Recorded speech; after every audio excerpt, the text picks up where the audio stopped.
بسم اللہ الرحمن الرحیم نحمده ونستعینه ونصلی علی رسوله الکریم اما بعد فاعوذ باللہ من الشیطان الرجیم بسم اللہ الرحمن الرحیم حامیم والکتاب المبین انا انزلناہ فی لیلۃ مبارکۃ انا کنا منذرین فیہا یفرق کل امر حکیم صدق اللہ العلی العظیم وقال النبی صلی اللہ تبارک و تعالی علیہ وسلم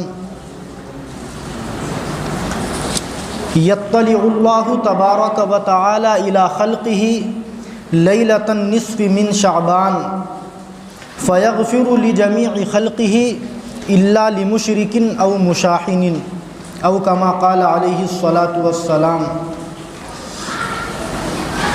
قابل صد احترام بزرگوں، بھائیوں اور دوستوں،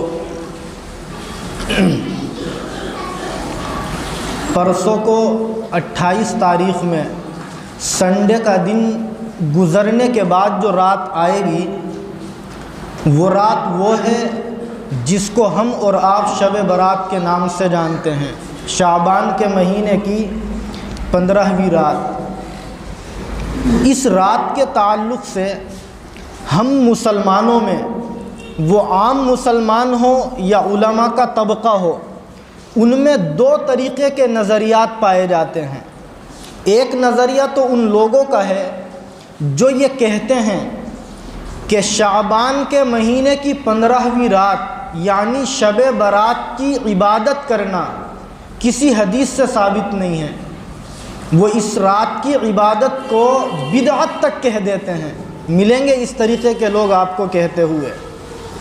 اور دوسرے ان لوگوں کا نظریہ ہے جو اس رات میں عبادت کرنے کو لازم اور ضروری سمجھتے ہیں، اگر کوئی عبادت نہ کرے اس کو گری ہوئی نظروں سے دیکھتے ہیں۔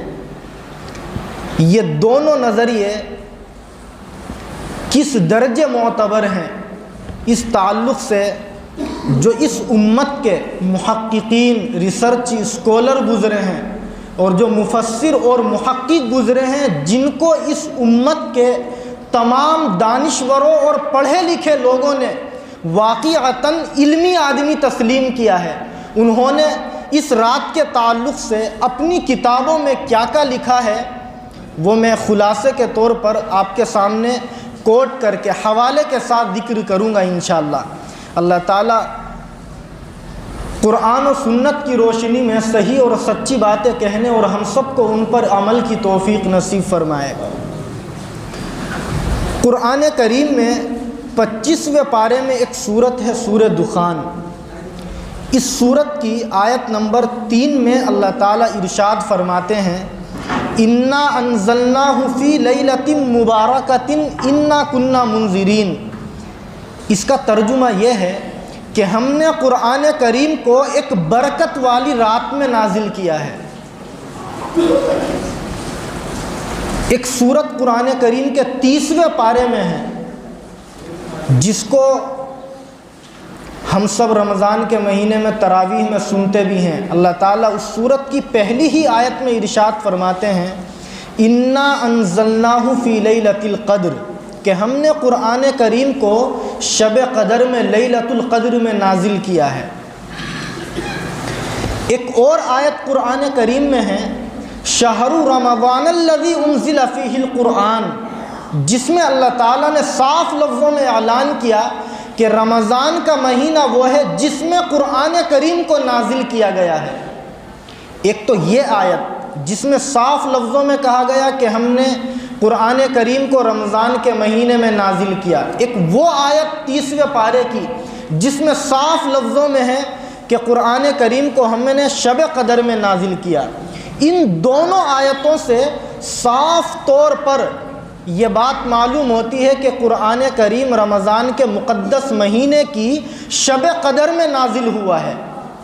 لیکن یہ جو آیت ہے 25ویں پارے میں سورہ دخان کی آیت نمبر 3، جس میں اللہ تعالیٰ نے یہ اعلان کیا کہ ہم نے قرآن کریم کو ایک برکت والی رات میں نازل کیا ہے، یہاں برکت والی رات کہا گیا لیلۃ البراۃ، شب برات، لیلۃ القدر کچھ نہیں کہا گیا۔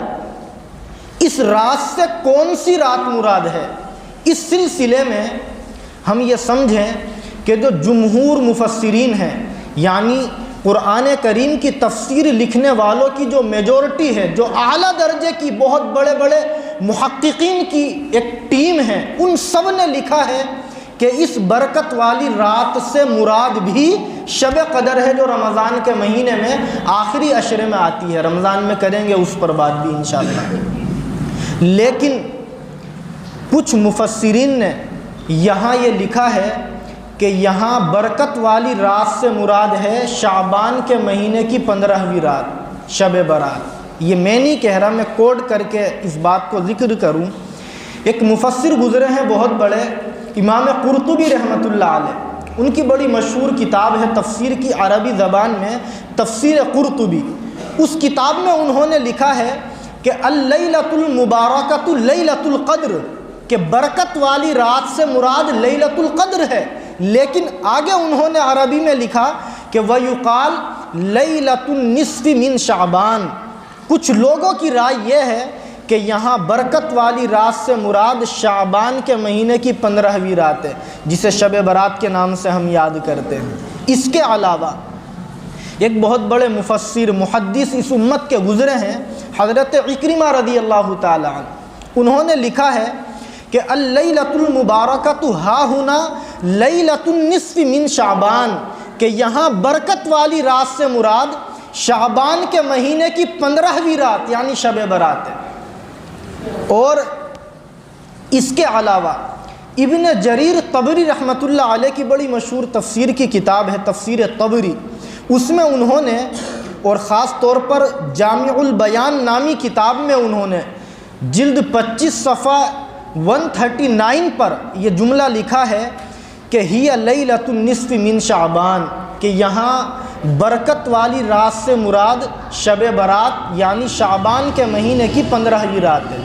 تو میں نے 3 لوگوں کے، 3 مفسروں کے، 3 محققوں کے، 3 ریسرچ اسکالروں کے نام کے ساتھ یہ بات آپ کے سامنے ذکر کی کہ یہاں ایک احتمال یہ بھی ہے کہ یہاں برکت والی رات سے مراد شب برات ہو، اور اس میں کوئی بعید بات بھی نہیں ہے، اس لیے کہ غالباً علامہ ابن جریر طبری رحمۃ اللہ علیہ نے ان دونوں اور تینوں آیتوں کے درمیان میں تطبیق دینے کی کوشش کی، اور بڑی شاندار بات انہوں نے لکھی کہ قرآن کریم کا 2 مرتبہ نزول ہوا ہے۔ یہ خلاصے کے طور پر ہم سمجھیں، ایک تو قرآن کریم نازل ہوا ہے لوح محفوظ سے آسمان دنیا پر، اور ایک قرآن کریم نازل ہوا ہے لوح محفوظ کے بعد یعنی آسمان دنیا سے اللہ کے نبی علیہ السلام کے قلب اطہر پر۔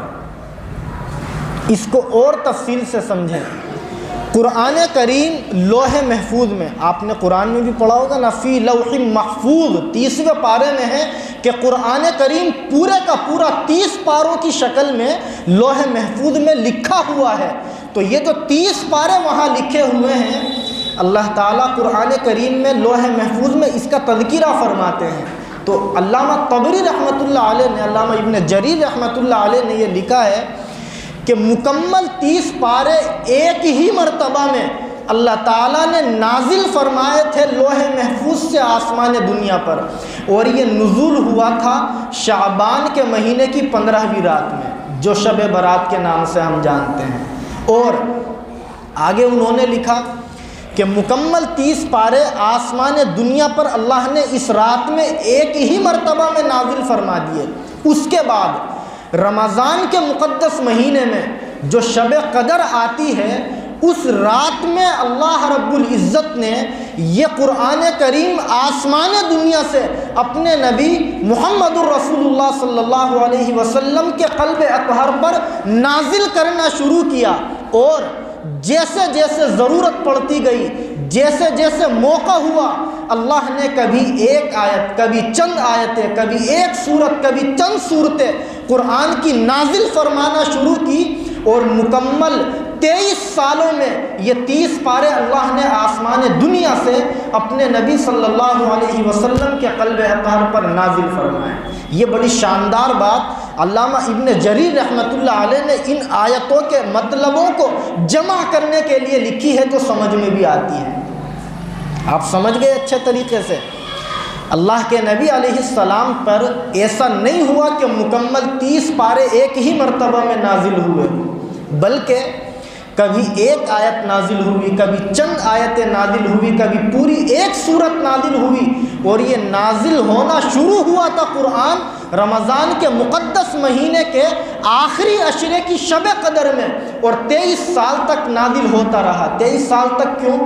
40 سال کی عمر تھی اللہ کے نبی کی جب سب سے پہلی وحی نازل ہوئی تھی، اور 63 سال کی عمر میں اللہ کے نبی اس دنیا سے رخصت ہو گئے۔ تو ان 23 سالوں کے درمیان میں ضرورت کے موقع سے اللہ تعالیٰ نے قرآن کریم کو نازل کرنا شروع کیا تھا، اور مکمل 30 پارے اللہ نے اپنے نبی علیہ السلام پر نازل فرمائے۔ بہرحال یہ پہلی بات وہ ہوئی جو مفسرین کی کتابوں کے حوالوں سے میں نے ذکر کی کہ اس رات کے تعلق سے اللہ تعالیٰ نے قرآن کریم کی اس آیت میں تذکرہ فرمایا بعض مفسرین کی رائے کے مطابق۔ ایک بات اور ہم یہاں یہ سمجھیں، اگلی آیت میں اسی سورت کی سورہ دخان کی آیت نمبر 4 میں اللہ تعالیٰ ارشاد فرماتے ہیں کہ فیہا یفرق کل امر حکیم، کہ اس رات میں ہر حکمت والے معاملے کا اللہ کی طرف سے فیصلہ کر دیا جاتا ہے۔ اس فیصلے کا مطلب کیا ہے؟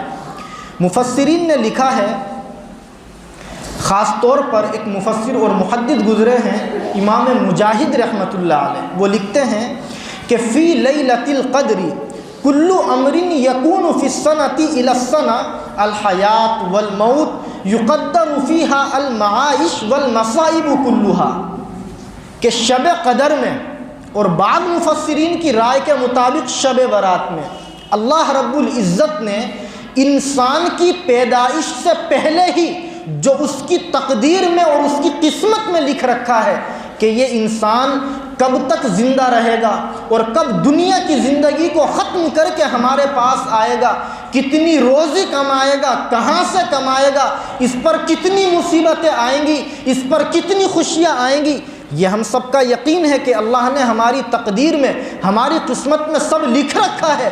لیکن امام مجاہد رحمۃ اللہ علیہ لکھتے ہیں کہ شب برات میں اور بعض مفسرین کی رائے کے مطابق شب قدر میں اللہ رب العزت وہ تمام معاملات متعلقہ فرشتوں کے حوالے کر دیتے ہیں۔ اس کو اور ہم کھل کر کے سمجھیں، جیسے ملک الموت ہے، موت کا فرشتہ حضرت کیا نام ہے؟ جبرائیل، اسرائیل علیہ السلام، یاد ہونی چاہیے نا، موٹی موٹی بات ہے، یہ کوئی وہ تھوڑی ہوائی تقریریں چل رہی سن کے چلے گئے، کچھ پتہ بھی تو ہونا چاہیے۔ حضرت اسرائیل علیہ السلام جو موت کے فرشتے ہیں، جن کو اللہ تعالیٰ نے یہ کام سپرد کر رکھا ہے کہ تمہیں جب جس بندے کی موت کا وقت مقرر آ جائے اسے ہمارے پاس لانا ہے، تو اللہ تعالیٰ اس رات میں بعض مفسرین کے مطابق اور بعض کے مطابق شب قدر میں ان کو ان تمام لوگوں کے ناموں کی لسٹ دے دیتے ہیں جو اس پورے سال میں دنیا سے رخصت ہوں گے۔ اسی طرح جو فرشتہ اللہ کے بندوں کو اللہ کی دی ہوئی روزی دیتا ہے، اللہ کی طرف سے جو تقسیم ہے قسمت میں لکھی ہوئی، اللہ تعالیٰ پورے سال اس کی قسمت میں جو روزی لکھی ہوئی تھی وہ لسٹ اس کے حوالے کر دیتے ہیں کہ تمہیں اس سال فلاں دن میں فلاں وقت میں اس بندے کو اتنی روزی دینی ہے۔ یہ تمام معاملات اس رات میں اللہ کی طرف سے متعین کر دیے جاتے ہیں۔ اب وہی بات، رات کون سی ہے؟ بعض کے مطابق شب برات اور بعض کے مطابق شب قدر۔ صحیح صورتحال کیا ہے وہ اللہ جانتے ہیں، مرنے کے بعد وہیں جا کے پتہ چلے گا۔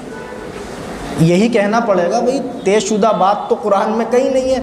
اب جب طے شدہ بات نہیں ہے تو ہمیں اس معاملے میں لڑنے کی اور بھیڑنے کی اور آپس میں بحث و مباحثہ کرنے کی ضرورت کیا ہے؟ کیا خیال ہے؟ ارے بھائی وہ رات شب برات ہو تو اللہ جانے، وہ شب قدر ہو تو اللہ جانے، ہم اس میں کیوں لڑیں؟ ہم کون ہوتے ہیں لڑنے والے؟ لیکن حیرت ہوتی ہے اس اتنے سے مسئلے میں کہ یہاں اس رات سے مراد کون سی رات ہے، لوگ آپس میں گھنٹوں گھنٹے ضائع کرتے ہیں اور بحث و مباحثے میں لگے رہتے ہیں۔ میں تو یہ عرض کر رہا تھا کہ یہ جو رات آتی ہے شعبان کی 15ویں رات، ایسا نہیں ہے کہ اس رات کی فضیلت کا ثبوت نہ ہو، ایسا نہیں ہے کہ اس رات میں عبادت کرنا بدعت اور ضلالت اور گمراہی ہو۔ اور یہ میں نہیں کہتا، ہمارے اس زمانے میں کچھ لوگ وہ ہیں جو کسی بھی امام کو فالو نہیں کرتے، جن کو ہم اہل حدیث کے نام سے جانتے ہیں، کچھ لوگ ان بھائیوں کو غیر مقلد کہہ دیتے ہیں۔ خاص طور پر اس مسئلے میں وہ اتنے تشدد والے ہیں کہ وہ یہاں تک کہتے ہیں کہ اس رات میں عبادت کرنا شب برات والی رات میں بدعت ہے اور ضلالت اور گمراہی ہے۔ میری یہ بات جو میں کر رہا ہوں یہاں بھی سن رہے ہیں آپ لوگ، یوٹیوب پر بھی اپلوڈ ہوں گی، اس لیے میں کوڈ کر کے حوالے سے بات کرتا ہوں۔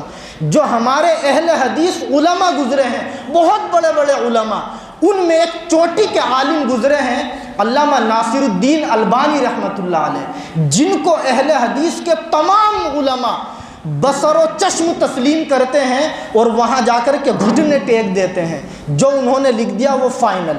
علامہ ناصر الدین البانی رحمۃ اللہ علیہ کی بڑی مشہور کتاب ہے سلسلۃ الاحادیث الصحیحہ، عربی زبان کے اندر یہ کتاب ہے۔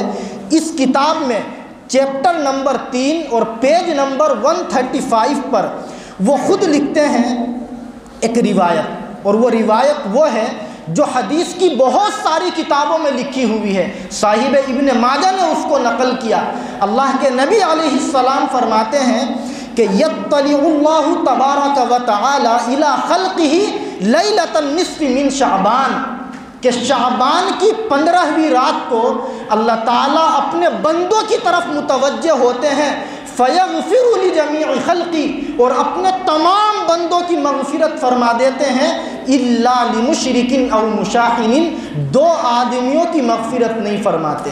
ایک وہ آدمی جو اللہ کی ذات یا صفات میں دوسروں کو شریک کرتا ہو، جسے ہم مشرک کہتے ہیں، اور آپ نے یہ فرمایا او مشاحن، دوسرے نمبر پر اس رات میں اللہ تعالیٰ اس بندے کی مغفرت نہیں فرماتے جو اپنے دل میں اپنے کسی مسلمان بھائی کی طرف سے کینہ اور بغض اور عداوت رکھتا ہو۔ ان 2 آدمیوں کی اللہ تعالیٰ اس مبارک رات میں مغفرت نہیں فرماتے۔ علامہ ناصر الدین البانی رحمۃ اللہ علیہ نے اس روایت کو ذکر کرنے کے بعد میں عربی زبان میں یہ جملہ لکھا ہے حدیث صحیح، کہ یہ حدیث صحیح درجے کی ہے، اس حدیث کے اندر کسی قسم کا ضعف اور کمزوری نہیں ہے۔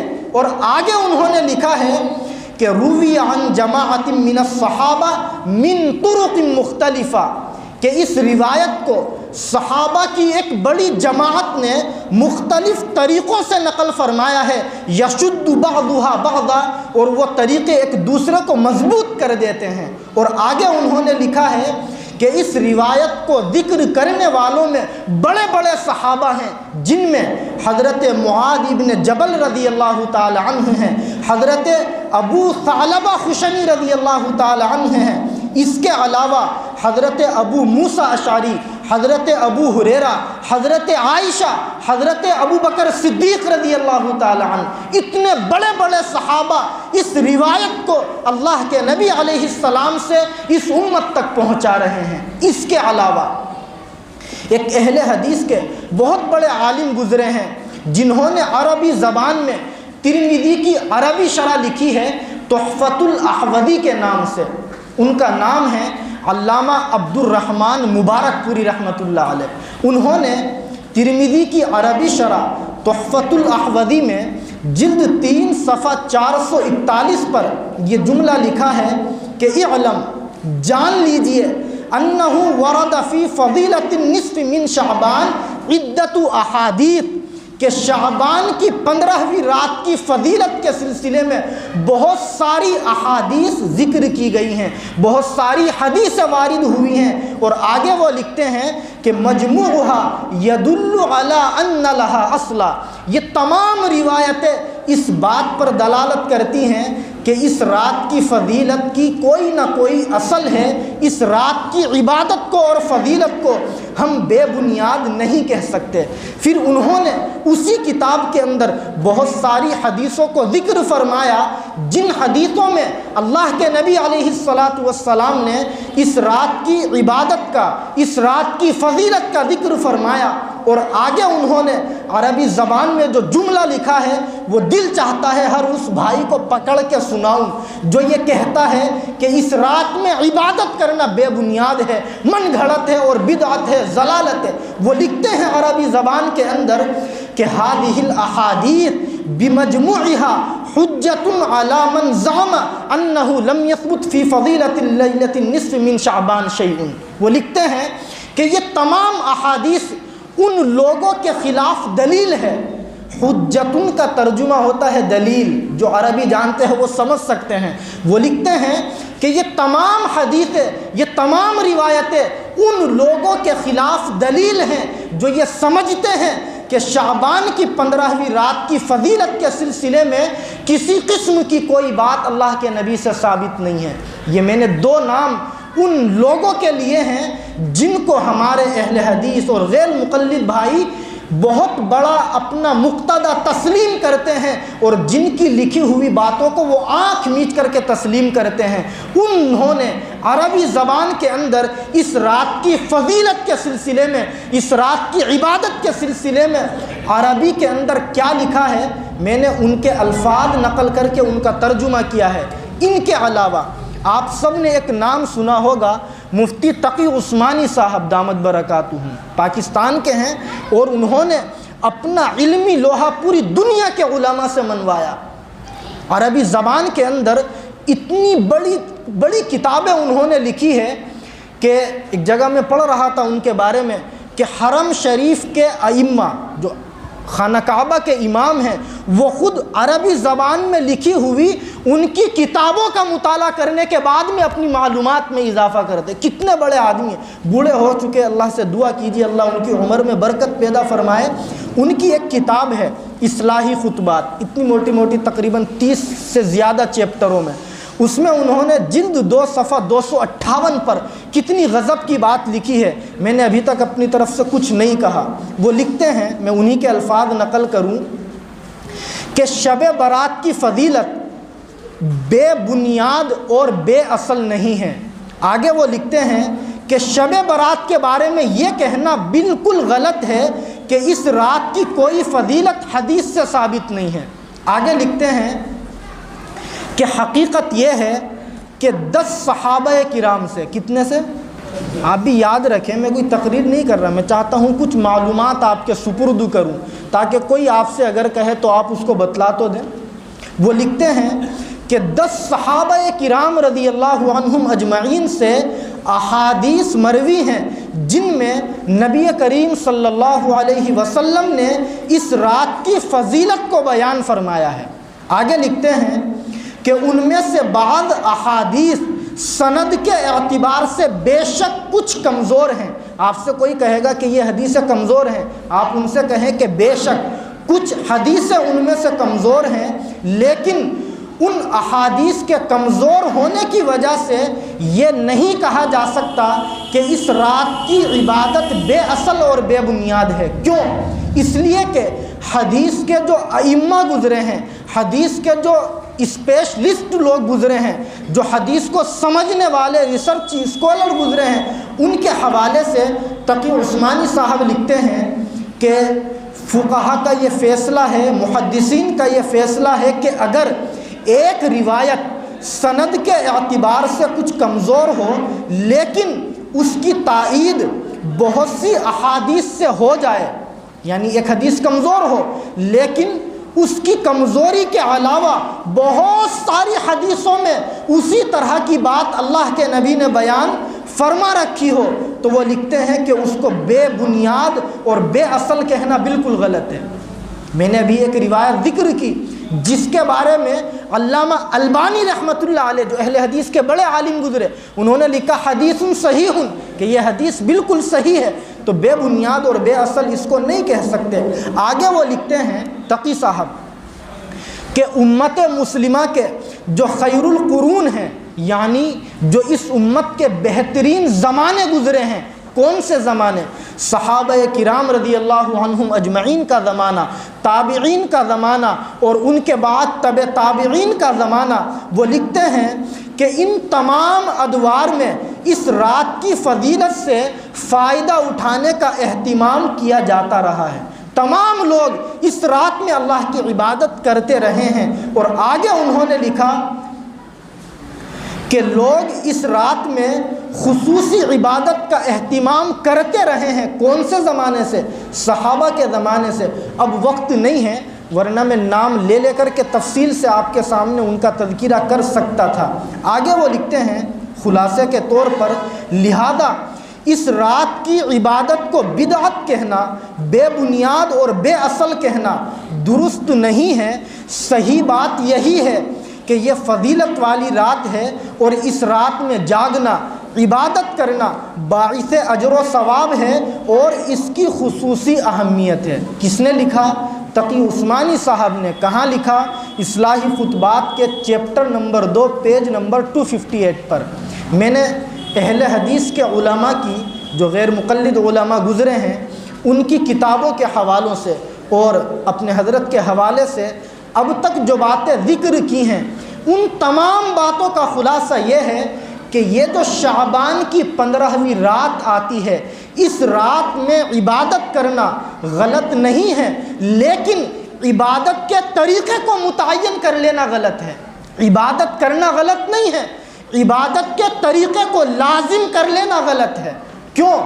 اللہ کے نبی صلی اللہ علیہ وسلم نے اس رات میں عبادت کی ہے۔ کیا عبادت؟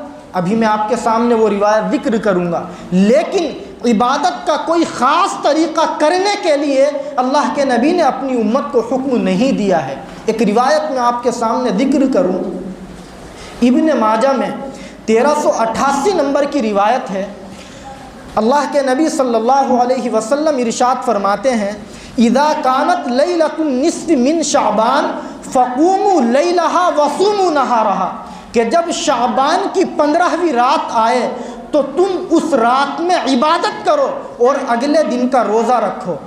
آگے اللہ کے نبی فرماتے ہیں، فإن اللہ ينزل فیہا لغروب الشمس الی السماء الدنیا، کیونکہ اللہ تعالیٰ اس رات میں سورج کے غروب ہونے کے وقت سے لے کر کے صبح صادق تک آسمان دنیا پر نزول فرماتے ہیں، اور مسلسل اللہ تعالیٰ یہ اعلان فرماتے رہتے ہیں، الا من مستغفر فاغفر لہ، کہ ہے کوئی مغفرت کرنے والا جو مجھ سے معافی مانگے اور میں اس کو معاف کر دوں، الا من مسترزق فارزقہ، ہے کوئی مجھ سے روزی مانگنے والا جو مجھ سے روزی کا سوال کرے اور میں اس کو روزی عطا کروں، الا مبتلا فاعافیہ، ہے کوئی مصیبت کا پھنسا ہوا جو مجھ سے مصیبت سے چھٹکارے کی دعا کرے اور میں اس کو مصیبت سے چھٹکارا عطا کر دوں۔ اللہ کے نبی فرماتے ہیں، الا کذا الا کذا حتی یطلع الفجر، اللہ تعالیٰ سورج کے غروب ہونے سے لے کر صبح صادق تک کنٹینیو یہ اعلان فرماتے رہتے ہیں۔ اس لیے اس رات میں عبادت کرنے کو ہم غلط نہیں کہہ سکتے۔ اللہ کے نبی کے صریح الفاظ ہیں جن میں آپ نے فرمایا کہ جب شعبان کی 15ویں رات آئے، فقوموا لیلہا وصوموا نہارہا، رات میں عبادت کرو اور دن میں روزہ رکھو۔ دونوں باتوں کو ہم سمجھیں، رات میں عبادت کا کوئی خاص طریقہ اللہ کے نبی نے کسی روایت میں بیان نہیں فرمایا، اس لیے ہم عبادت کے طریقے کو لازم نہیں کر سکتے، جیسے ہم میں سے بہت سارے لوگوں نے متعین کر رکھے ہیں طریقے۔ ایک سوال مجھ سے کسی نے کیا، میں نے اس پر کمنٹ باکس میں اپنے سوالوں کے جواب میں لیا بھی اس کو۔ ایک صاحب پوچھ رہے تھے کہ کچھ لوگ یہ کہتے ہیں کہ اس رات میں اگر ہم 4 رکعت نماز اس طریقے سے پڑھیں کہ پہلے ہم سورہ فاتحہ پڑھیں، وقت ہو جائے گا میں اس کو شارٹ کٹ میں بیان کروں، پھر ہم یہ پڑھیں، پھر یہ پڑھیں، پھر رکوع سجدے میں اس طریقے سے تسبیح پڑھیں، تو وہ لکھ رہے تھے کہ کچھ لوگ یہ کہتے ہیں کہ ان 4 رکعت نفلوں کی برکت سے اللہ رب العزت اب تک کی زندگی میں جو ہم نے نمازیں چھوڑ رکھی ہیں ان سب کو ہمارے ذمے سے معاف فرما دیں گے۔ یہ بات جو ہمارے درمیان میں مشہور ہے، ہم یقین کریں نہ قرآن کی کسی آیت میں ہے، نہ اللہ کے نبی کی کسی حدیث میں ہے، نہ کسی صحابی سے ثابت ہے، نہ کسی تابعی اور تبع تابعی سے ثابت ہے، نہ کسی محدث اور فقیہ اور متکلم اور مفسر نے اپنی کتاب میں اس طریقے کی نماز کا تذکرہ کیا ہے۔ اس لیے ہم اس رات میں اس خاص طریقے کی نماز کو لازم اور ضروری نہ سمجھیں، بلکہ اس رات میں ہم تنہائی میں اپنے گھر میں رہ کر جتنی بھی اللہ نے توفیق دی ہے عبادت کر لیں۔ کیا کرے عبادت؟ یا تو ہم اپنی جو زندگی کی چھٹی ہوئی قضا نمازیں ہیں ان کو پڑھ لیں، یا پھر ہم قرآن کریم کی تلاوت کر لیں۔ لیکن ایک اور بات ہم ذہنوں میں رکھیں، یہ جو ہم نے طریقے متعین کر رکھے ہیں کہ کچھ نوجوان اکٹھے ہوتے ہیں اور وہ اکٹھے ہونے کے بعد عشاء کے بعد پہلے رائڈنگ کرتے ہیں، گاڑیاں دوڑاتے ہیں، آتش بازی کرتے ہیں، کچھ نوجوان خرافات قسم کی باتیں کرتے ہیں، اور اس کے بعد میں وہ مسجد میں آ کر بہت سارے اکٹھے ہو کر کے یا تو نمازیں پڑھنے لگتے ہیں یا مسجد کے اندر سجاوٹ وغیرہ کرنے کے بعد میں کوئی خاص طریقے کی عبادت کرتے ہیں۔ یہ سب طریقے وہ ہیں جو اللہ کے نبی سے اور صحابہ سے اور محدثین سے ثابت بالکل نہیں ہیں۔ ہم تنہائی میں اپنے گھر میں رہ کر جتنی عبادت ہو اللہ نے ہماری قسمت میں لکھی ہو توفیق میں ہم کریں۔ ایک ساتھ اکٹھے ہو کر کے جاگنا اور اس رات میں خرافات کرنا یہ کہیں کسی روایت سے ثابت نہیں ہے۔ اللہ کے نبی صلی اللہ علیہ وسلم نے اس روایت کے علاوہ جو اور روایتیں اس رات کی فضیلت کے تعلق سے بیان فرمائی ہیں ان میں ایک روایت بڑی مشہور وہ بھی ہے جس میں قبرستان جانے کا تذکرہ ہے۔ آپ نے وہ روایت سنی ہوگی، مسند احمد میں 26,018 نمبر کی روایت ہے۔ حضرت عائشہ رضی اللہ تعالی عنہ فرماتی ہیں، میں پوری روایت ذکر کروں پھر اس سے وہ مسئلہ نکالیں گے۔ آپ فرماتی ہیں کہ ایک مرتبہ ایسا ہوا کہ اللہ کے نبی علیہ السلام کو میں نے رات میں گھر میں نہیں پایا، فقدت رسول اللہ صلی اللہ علیہ وسلم ذات لیلہ، مجھے رات میں اللہ کے نبی گھر میں دکھائی نہیں دیے۔ جب میری آنکھ کھلی تو میں اللہ کے نبی کو تلاش کرنے کے لیے اپنے گھر سے باہر نکلی۔ حضرت عائشہ رضی اللہ عنہ فرماتی ہیں فَإِذَا هُوَ بِالْبَقِيعِ رَافِعٌ رَأْسَهُ إِلَى السَّمَاءِ، اچانک سے میں نے دیکھا کہ اللہ کے نبی جنت البقیع نامی قبرستان میں ہیں۔ آپ میں سے جو وہاں گئے ہیں انہوں نے دیکھا ہوگا کہ مدینہ المنورہ میں وہاں ایک قبرستان ہے جس کو جنت البقیع کے نام سے یاد کرتے ہیں۔ دعا کرے اللہ ہم سب کو وہاں کا دیدار نصیب فرمائے۔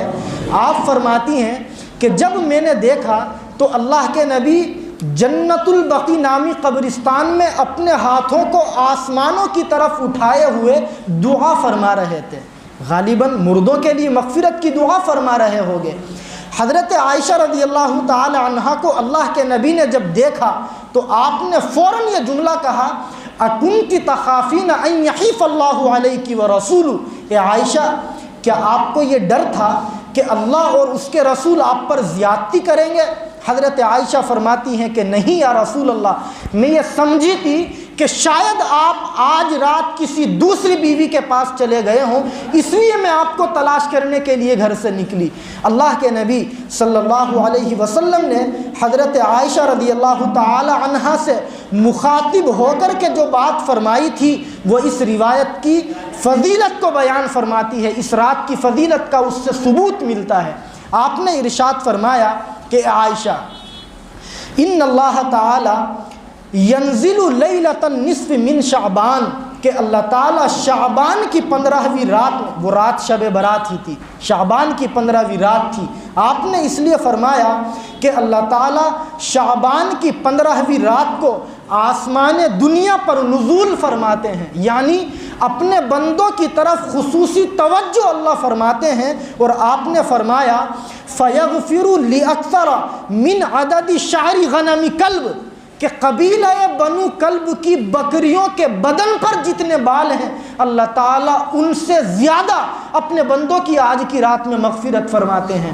قبیلہ بنو کلب اس زمانے میں ایک قبیلہ ہوا کرتا تھا جو بہت زیادہ بکریاں پالتا تھا، اور آپ سب جانتے ہیں کہ بکریوں کے بدن پر بال بہت ہوتے ہیں، تو اللہ کے نبی علیہ السلام نے بکریوں کے بالوں کی مثال اس لیے دی تاکہ امت کو یہ بات معلوم ہو کہ ان گنت بندوں کی اس رات میں اللہ رب العزت اپنے بندوں کی مغفرت فرما دیتے ہیں۔ لیکن کچھ ایسے محروم القسمت انسان بھی ہیں جن کی اس رات میں اللہ تعالیٰ مغفرت نہیں فرماتے۔ وہ کون ہیں؟ ابھی میں نے تذکرہ کیا ابن ماجہ کی روایت کا، جس میں اللہ کے نبی نے مشرک کا تذکرہ کیا اور اپنے دل میں دوسرے کی طرف سے حسد اور بغض اور نفرت اور کینہ رکھنے والے کا تذکرہ کیا۔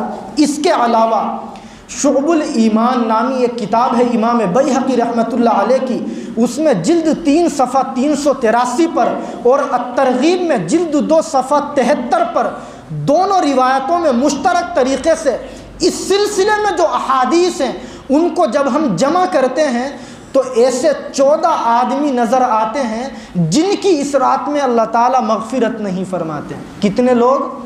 14 آدمی وہ ہیں جن کی اس مبارک رات میں بھی اللہ رب العزت مغفرت نہیں فرماتے۔ اب ان 14 آدمیوں کے تذکرے کا وقت نہیں ہے، اس لیے ان کو چھوڑیے، پرسوں سنڈے ہے اور سنڈے کو ہی جو دن گزرنے کے بعد میں رات آئے گی وہ رات ہی شب برات ہے۔ انشاءاللہ یا تو مغرب بعد یا عشاء کے بعد ہم اس موضوع پر پھر تفصیل سے تفسیر بھی کرتے ہیں، سنڈے کو بات کریں گے، تو اس وقت میں انشاءاللہ ان 14 آدمیوں کا تذکرہ کریں گے۔ اس وقت ان 14 کا تذکرہ نہ کر کے صرف یہ 2 باتیں ذکر کرنی تھی۔ پہلی بات تو یہ کہ شب برات میں اللہ کے نبی علیہ السلام قبرستان گئے تھے۔ آپ نے یہ روایت سنی حضرت عائشہ رضی اللہ تعالی عنہا والی۔ اس کی روشنی میں فقہا نے، مفتیان کرام نے یہ مسئلہ لکھا ہے، صحیح کر کے ہم اس کو سمجھیں کہ اللہ کے نبی علیہ السلام کسی صحابی کو حتیٰ کہ اپنی بیوی کو بھی بتائے بغیر آپ قبرستان گئے تھے، اور زندگی میں صرف 1 مرتبہ آپ قبرستان گئے تھے اکیلے چپکے سے۔ اس لیے اگر کوئی مسلمان اس رات میں زندگی میں 1 مرتبہ اکیلا بغیر کسی کو بتلائے ہوئے قبرستان چلا جائے تو اس کی گنجائش ہے، اس میں کوئی حرج نہیں ہے، لیکن باضابطہ اکٹھے ہو کر اور قبرستان جانے کو ضروری سمجھ کر کہ قبرستان جانا یہ مناسب نہیں ہے۔ کیوں؟ اللہ کے نبی صرف 1 مرتبہ زندگی میں گئے ہیں اور شور مچائے بغیر، کسی کو بتائے بغیر اکیلے تنہائی میں گئے ہیں۔ اس لیے قبرستان جانے کو ہم ضروری نہ سمجھیں۔ قبرستان جانے کا تو اتنا سا مسئلہ ہے، اللہ کے نبی نے بڑی مشہور روایت ہے، یہ ارشاد فرمایا کہ تم لوگ قبرستان کی زیارت کیا کرو، مردوں کی زیارت کیا کرو، کیونکہ مردوں کی زیارت کرنا، قبرستان بار بار جانا تمہیں آخرت کی یاد دلاتا ہے۔ ہم کبھی بھی جا سکتے ہیں اپنے مردوں کی مغفرت کی دعائیں کرنے کے لیے، اس رات میں جانے کو ضروری سمجھنا مناسب نہیں ہے، اس کو علماء نے صحیح نہیں لکھا ہے۔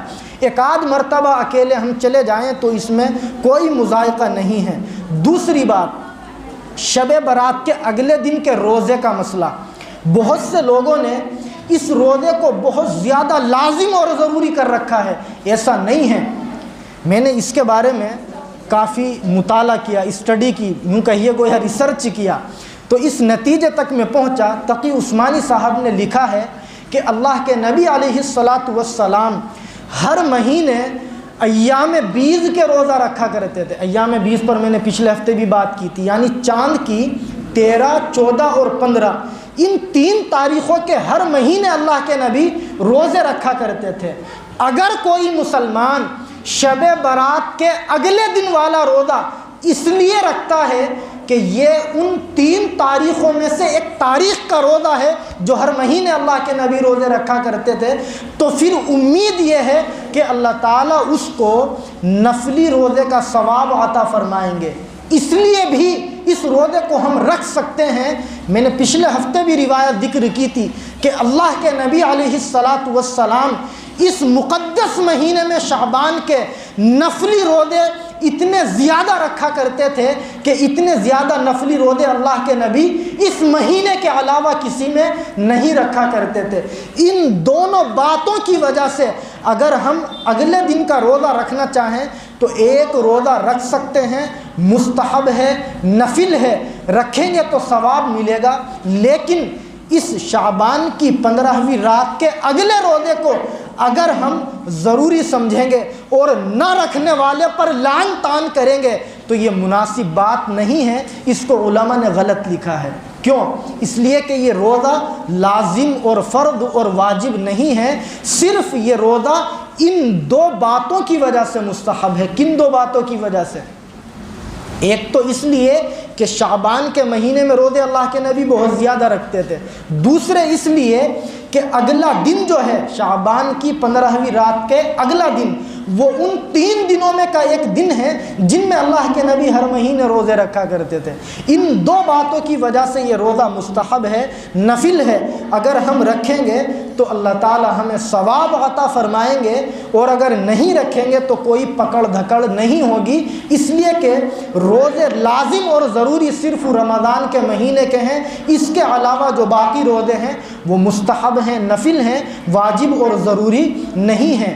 تو خلاصہ اب تک کی گفتگو کا یہی ہے کہ یہ جو شعبان کے مہینے کی 15ویں رات آتی ہے، اس رات میں عبادت کرنے کو اور اس رات کی فضیلت کو ہم غلط اور بدعت نہیں کہہ سکتے، اس لیے کہ میں نے بہت بڑے بڑے مفسرین اور محدثین کی کتابوں کے پیج نمبر، چیپٹر نمبر کے حوالوں کے ساتھ بات کی، جن سے پتہ چلتا ہے کہ اس رات کی فضیلت ثابت ہے، لیکن اس رات میں عبادت کرنے کو لازم اور ضروری سمجھ لینا یہ بھی مناسب نہیں ہے۔ ہم جس طریقے کی چاہیں، جتنی چاہیں عبادت کریں، اور جتنی اللہ نے توفیق دی ہے ہم عبادت کر کے اللہ سے اپنے مردوں کے لیے مغفرت کی دعائیں کریں۔ اور یہ جو باتیں ہیں کہ صاحب اس رات میں ہم حلوہ بنانے کو ضروری سمجھتے ہیں اور اس کو بھی لے جا کر کے کہیں نہ کہیں کو حدیث سے جوڑنے کی کوشش کرتے ہیں، یہ سب خواہ مخواہ کی باتیں ہیں۔ یہ باتیں ایسی ہے ہی نہیں کہ ان کے اوپر تقریر کی جائے یا باتیں کی جائیں، اس لیے کہ حلوہ بنانے کا شب برات سے کیا لینا دینا، کیا تک بنتی ہے یہ بات۔ اس لیے دعا کرے کہ اللہ رب العزت ہم سب ایمان والوں کو قرآن و سنت کی وہ سمجھ عطا فرمائے جو اللہ نے قرآن و سنت کی سمجھ اپنے نبی علیہ الصلاۃ والسلام کے سچے صحابہ کو عطا فرمائی تھی، اور بدعت سے، خرافات سے اور من گھڑت اور بے بنیاد باتوں سے اللہ تعالیٰ اس پوری امت کی قیامت تک مکمل حفاظت فرمائے۔ آمین۔ وآخر دعوانا ان الحمد للہ رب العالمین۔ مفتی قاسم بجنوری کے یوٹیوب چینل کو سبسکرائب کریں اور بیل آئیکن کو دبائیں تاکہ ویڈیو کی نوٹیفیکیشن آپ کو سب سے پہلے مل سکے۔